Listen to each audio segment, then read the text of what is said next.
Hi, welcome back to Making Action Happen. I'm Sarah Blackhurst. And I'm Brian McCain. And we have got our good friend, and we're part of the big fandom of Mike Beasley with us. We've asked Mike to come back on and talk about the election results, or the primary election results, and what are some of the implications. This was a really interesting, everybody was watching this for indications of what this is going to look like for this year. So we brought Mike back to talk a little bit, unpack exactly what happened on Tuesday night. Well, it's good to see you and hear you. I hope everybody is well. You know, we're going to, as you said, we're going to talk a little bit about the election, and I think we should disclose on the front end. I'm going to spend a lot of time talking about Republicans. And for Democrats out there, they may be upset about that. But the truth is the Democrat Party is very settled in who their candidates are and their ticket going into November for federal, state, and local races, and there really weren't very many primaries, especially in the Action 22 footprint. So we're going to talk a lot about Republicans just because that field was unsettled. There were primaries pretty much across the board, but it does relate to what I know that the leadership of Action 22 wants to do with your members and with your viewers and listeners. About the election moving forward. But I have to say, as an election nerd, this was one of the most interesting elections we've seen in a while. You saw quite a bit of money spent by the Democrat Party to influence Republican voters and unaffiliated voters that were participating in the primary this last Tuesday. And it's interesting, as someone old like me, to hear folks screaming about money being spent to influence a primary. But I have to tell you, it's something that the Democrats have done for at least 30 years that I can think of. They did it when Bruce Benson ran for governor against Governor Romer in the 80s. They did it to folks like in the state legislature in the early 2000s. The Action 22 folks are familiar with the name Scott McGinnis, who ran for governor. They spent quite a bit of money talking about claims, some substantiated and many not, about Scott McGinnis's record that ultimately defeated him in that primary, and the Republican in that race went on to the November election and only got 11% of the vote, which, you know, I joked at the time I had more people at my wedding reception than that poor guy got for governor. But so look, you know, it's been done before. And as Dick Wadham said, I saw him on CNN the other day, former chairman of the Republican Party. You know, it's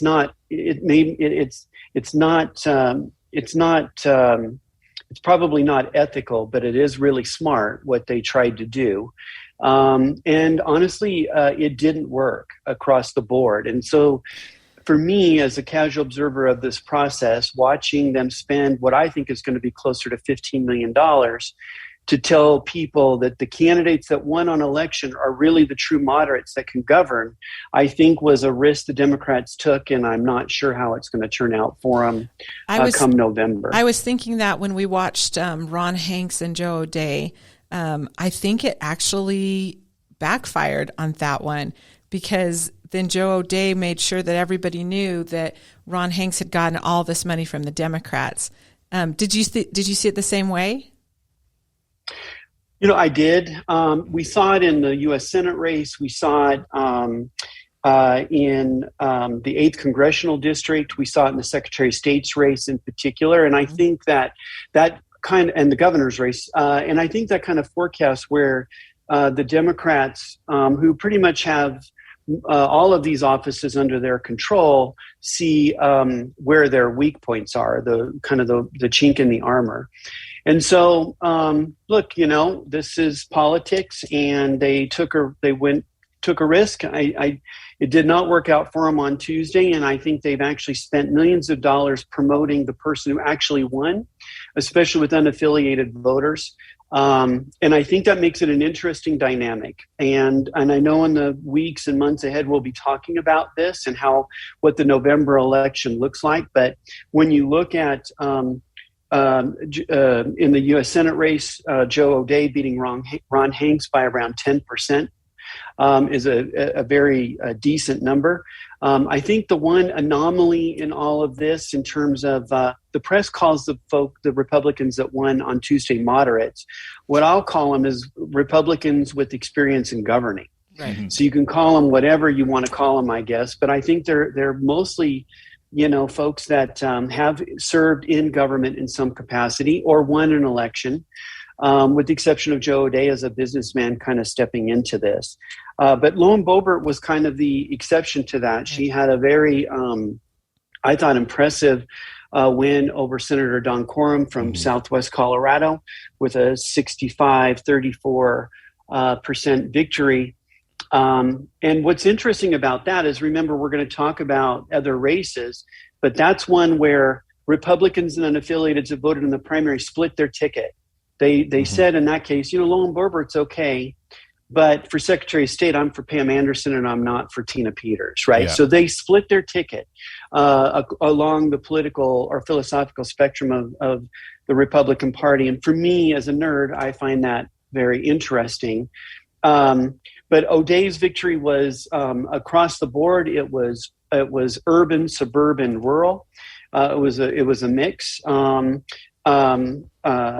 In the 5th district, which is in the Action 22 footprint congressional district, Doug Lamborn, who I think has had a primary each election over the last 10 years, really beat, I think, what in my mind was one of the most formidable threats, and that's with Representative Dave Williams, and beat him soundly, yes, by, 15, 16 points. So I think Congressman Lamborn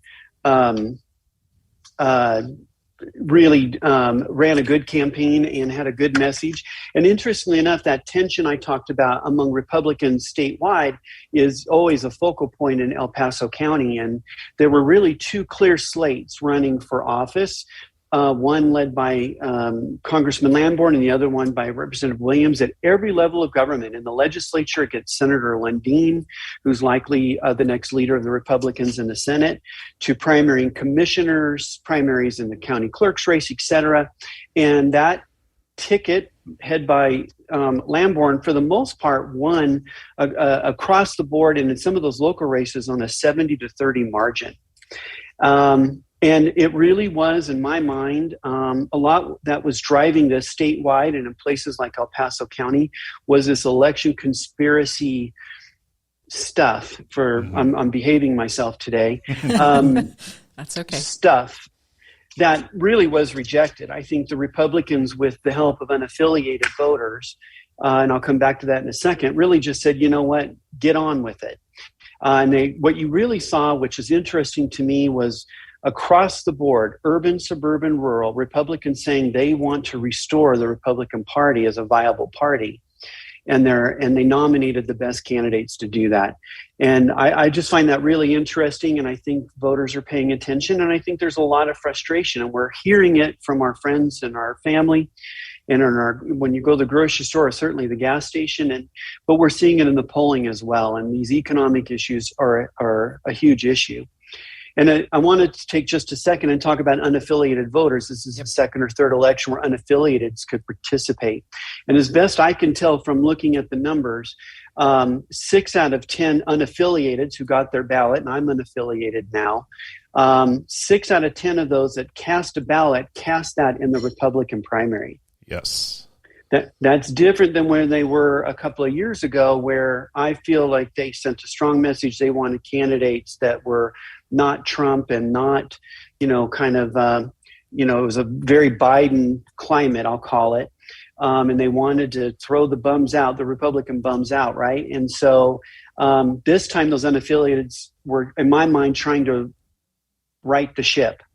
I think when we dissect these numbers in the days and weeks ahead, the unaffiliated, many of whom used to be Republicans, very strongly influenced the outcome of this election. So on the Republican side in the primary, were there more unaffiliated who voted in this primary than there were Republicans that voted? No, there weren't more unaffiliated that voted in the Republican primary, but of those who did vote, unaffiliated who did send in a ballot, 6 out of 10 of them voted in the Republican primary. Yeah. Okay. And so overall, I'm thinking it's about 30% of that overall Republican total is going to be unaffiliated. Mm-hmm. That's a huge number in my opinion. And so, and again, it was in Denver, what I'll call urban. It was in suburbia where I live in Jefferson County and Arapahoe County, places like that, Douglas County. And in our footprint of Action 22 in El Paso County, I mean, unaffiliated, many of them are recovering Republicans who left the party for whatever reason over the last few years, are definitely coming back. And we're also seeing voter registration numbers for Republicans increase as well. So all of that is very interesting considering what we just covered. You know, Democrats spent a lot of money to influence these primaries.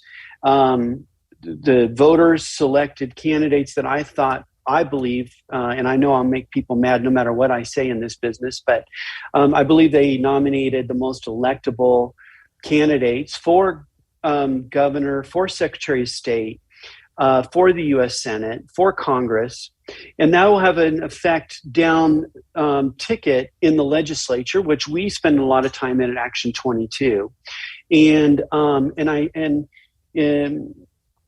when you look at when I think about that and I talk to my clients and I try and prepare them, you know, what's going to happen, I think it makes the legislature, county commissioner races, clerk races, sheriff's races, for example, more competitive than they've been.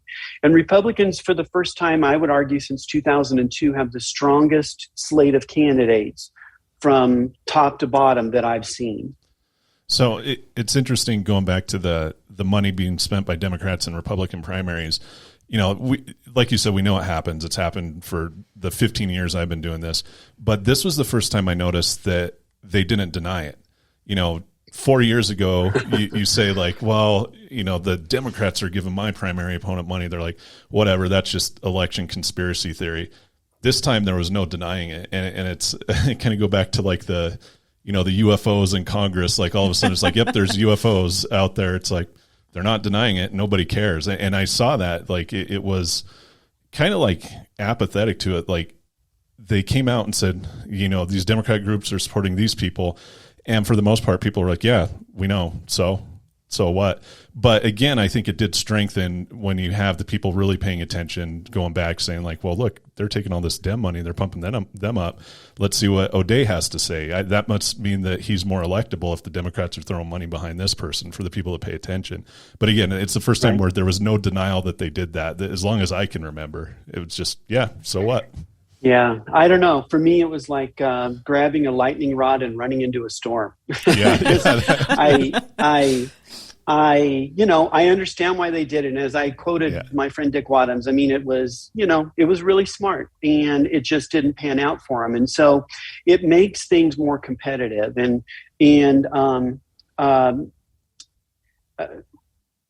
But I would say, where the Democrats had primaries,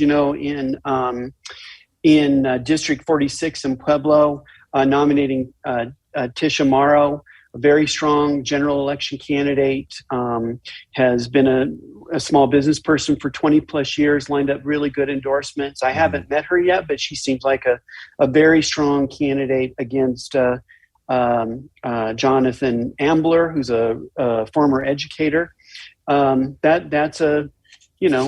The Democrats also had some business to do, especially in these few races. In the San Luis Valley in House District 62, Carol Riggenbaugh won that primary by a fairly convincing margin, 61 to 38 or 39.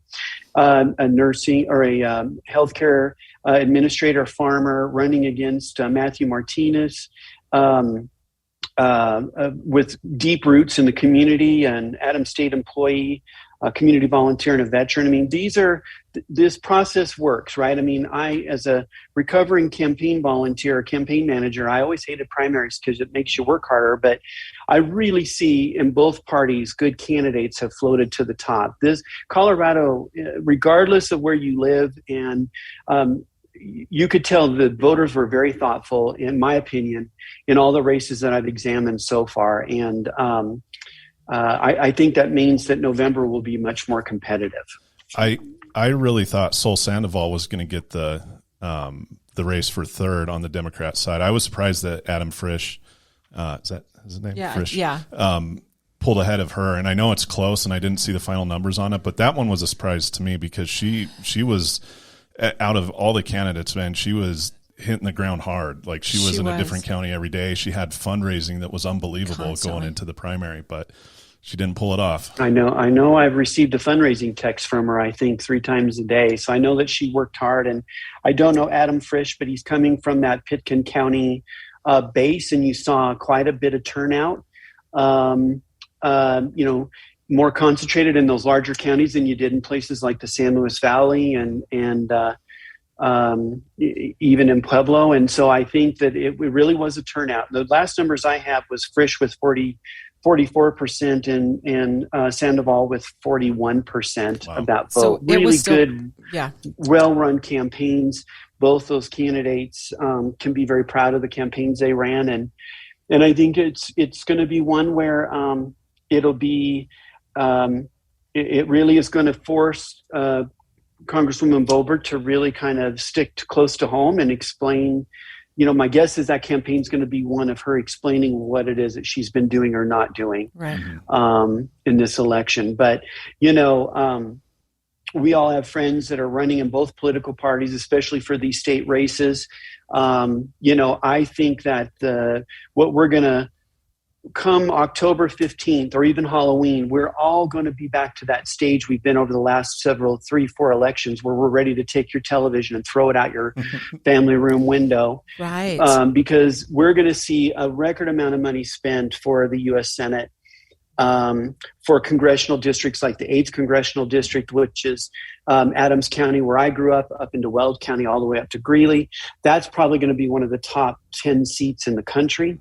Both candidates, Republican and Democrat, are really good.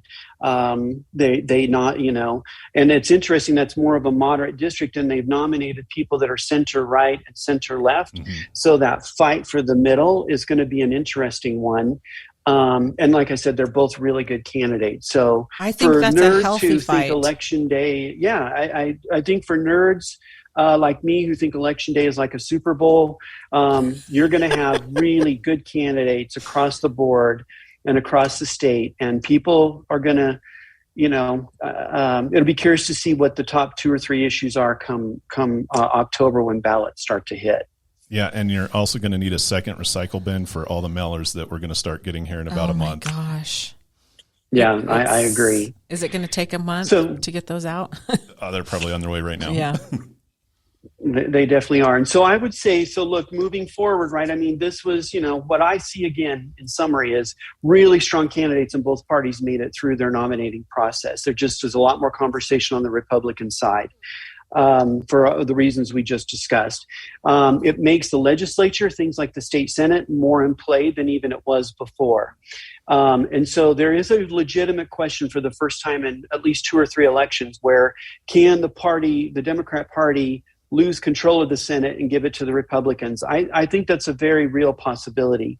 And while I don't think that same question can be asked in the state House, the question will be, are the Democrats going to lose seats? Which I think the answer is yes. And if so, how many? And I would say when I'm not done, praying over these numbers, and examining them, but I would say at least 3 or 4 seats, which then makes the legislature, more compromises more likely under that scenario, right, between 2 parties versus compromise within one. Combined with that, these federal races we talked about, the statewide for governor, secretary of state, et cetera, the legislature, then you're going to have initiatives, which I know we're going to talk about moving forward. And we know that there will be one, for example, that will raise taxes for folks on the higher end who want to take, those dollars and put into school lunches or school breakfasts. I know Action 22 will spend more time on that. To initiatives that have been approved where signatures are being gathered now, and we won't know until towards the end of August what will be on the ballot with initiatives. And we have a potential of having a very, very long competitive ballot for November. That's what we were thinking about that, and we're already fielding questions along that. Let me ask you really quick, and just as a side note, I'm sure you had you'd looked at these and everybody that was running before. What's your batting average on who actually won on primary? What was my batting average? Yeah. Like, how many did you call that were like, I got 100%. I got 100%. So for my friends or my detractors that are listening to this moving forward, it really was, it was very interesting. Especially for me, in full disclosure to all the folks that are listening, I represent the county clerks in Colorado, so I work on election law. And so it really, I reject categorically these claims by Tina Peters and others. So for me, having worked for Pam Anderson and working for all these county clerks that are on the front line on elections, I thought that was a very good victory. And so for me, I didn't know how it would turn out. I had more of a candle lit than I knew for sure what would happen, but I did bet she would win in the office pool. So, oh, that's hilarious. Well, and that was an interesting one here. Bo Ortiz, who'd been 16 or 18 years or something. 16 years. 16 years he's been the county clerk here. And so, and he lost the primary, which was interesting. And it was a pretty significant margin, on that one, or it was surprising to us since he's been there for such a long time. We did see two county clerks in Colorado that lost primaries on election night, all actually within the Action 22 footprint, but those really weren't primary losses related to election conspiracy. Right. Donald Trump won. It was really local issues. Yeah. And I will say this about Bo Ortiz and Pueblo. He's actually the president of the Clerks Association now, and the model that people enjoy so much voting for in Colorado, regardless of party affiliation, he was a major architect of, and a lot of people don't remember, but the prime Senate sponsor of that bill was Angela Herron from Pueblo. Right. And so this model has deep roots in Southern Colorado, and it's one I'm quite proud of, and it once again performed the way we told voters it would. And he started working on that as far back as 2012. Mm-hmm. So it was a long time that he was working on the mail-in ballot. Okay, so let me ask you another. So it's always interesting. If you're a longtime listener, you know that we have Mike on the show early before the session starts, and he says, "Here's what I think we're going to be talking about," and I, without fail, don't believe all the things he says, but then it turns out he's always right. And I'm like, why are we talking? Okay. So let me ask you, and again, we're going to pray over this. What are you hoping to see our discussion items during this election? And whether or not that they are, if you could say, okay, this is what we need to discuss during this election, it's going to be a really important midterm. What are you hoping that they stay focused on, everybody who's running? Well, for which level of government, federal or state? Because I think the issues are going to be a little different. There's crossover. Where there's crossover is, how are we going to get through this time of high inflation? Mm-hmm. I was at a store just yesterday that looked, that was empty. A retail store that, there was hardly anything in it. And I think that in inflation, our economy, how do we not only attract new jobs to Colorado, but keep the ones that are here, are going to be really important. I think you're going to see conversations, especially in the legislative races, about all the federal funds that the legislature allocated. You're going to start to see conversations, I would predict, at the local level to say, well, where are those dollars? Yep.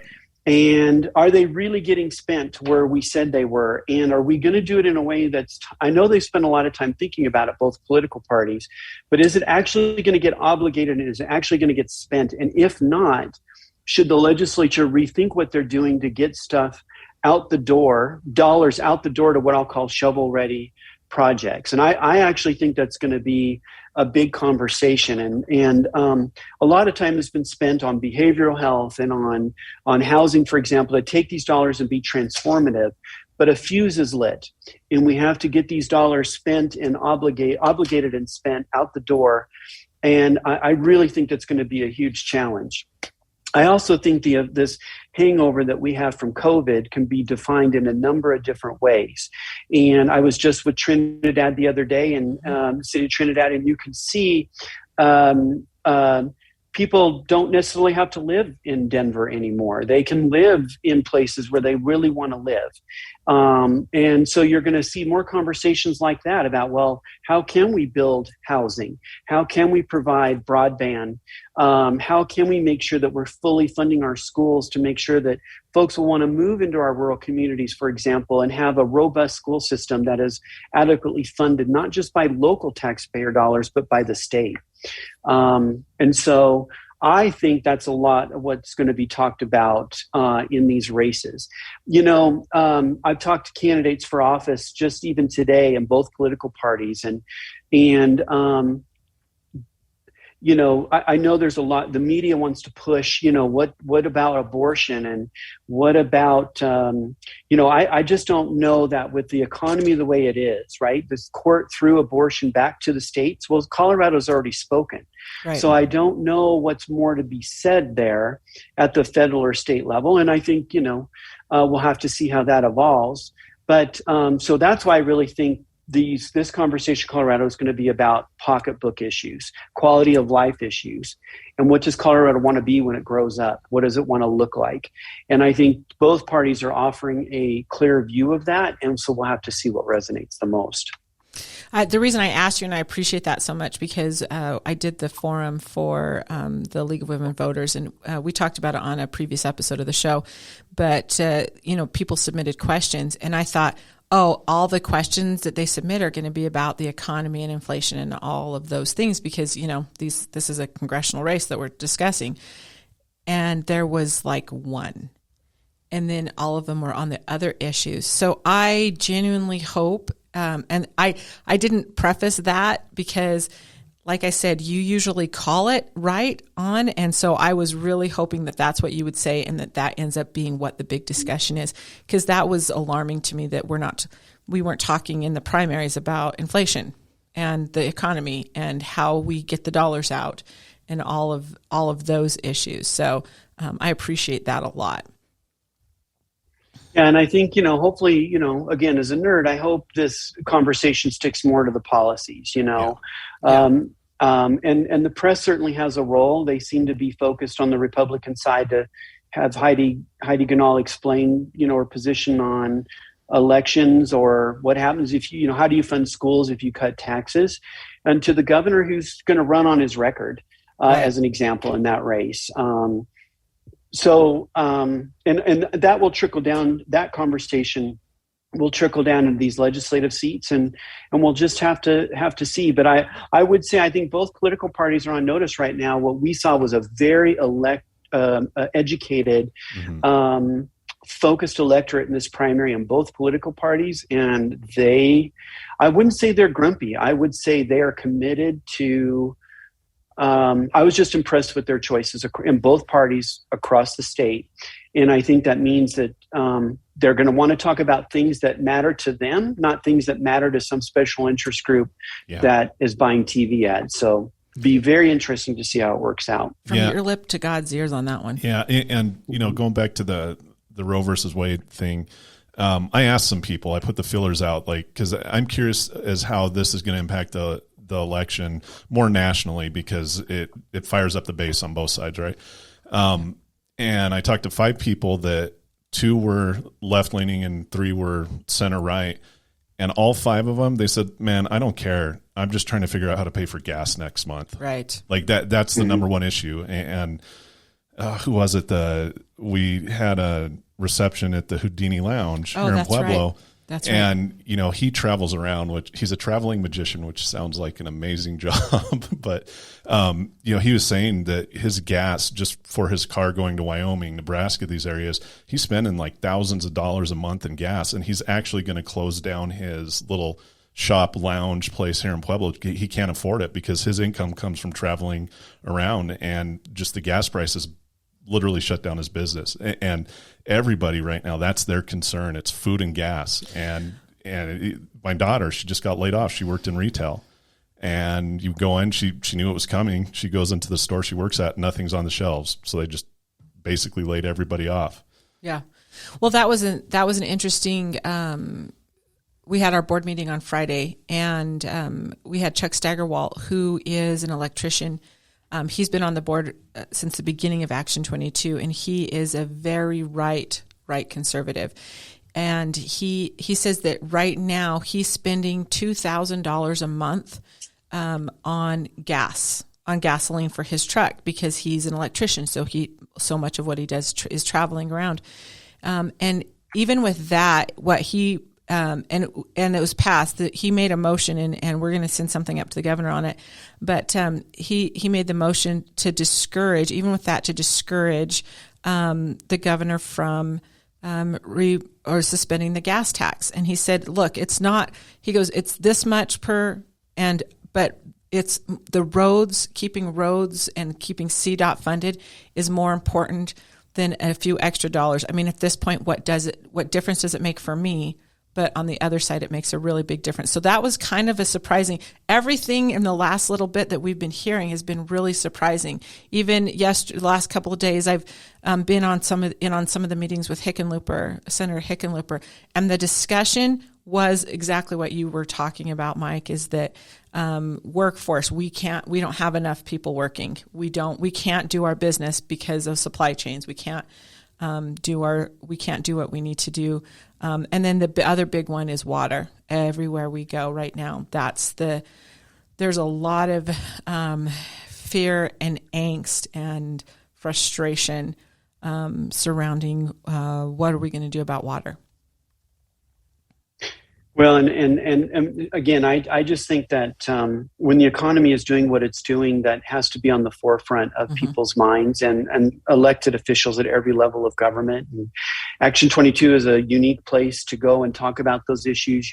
The affordable, the housing summit that you just had, the conversations you've facilitated on broadband, the outreach by the governor and others and our U.S. senators to get our advice on policy. That's what's great about Action 22 and the mission that you guys have helped us achieve. And I think, as I said, kind of in conclusion, with all of that in mind, we'll come back in the next weeks and months ahead, talk about these races in greater detail. I know the candidates will, as well as the initiatives.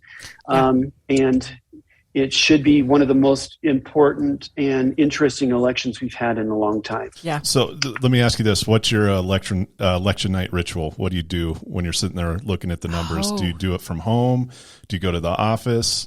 What do you wear a special shirt? The underwear you don't wash for 17 years for luck? What's your ritual? That's funny you should say that. I washed windows, which just got rained on this Tuesday.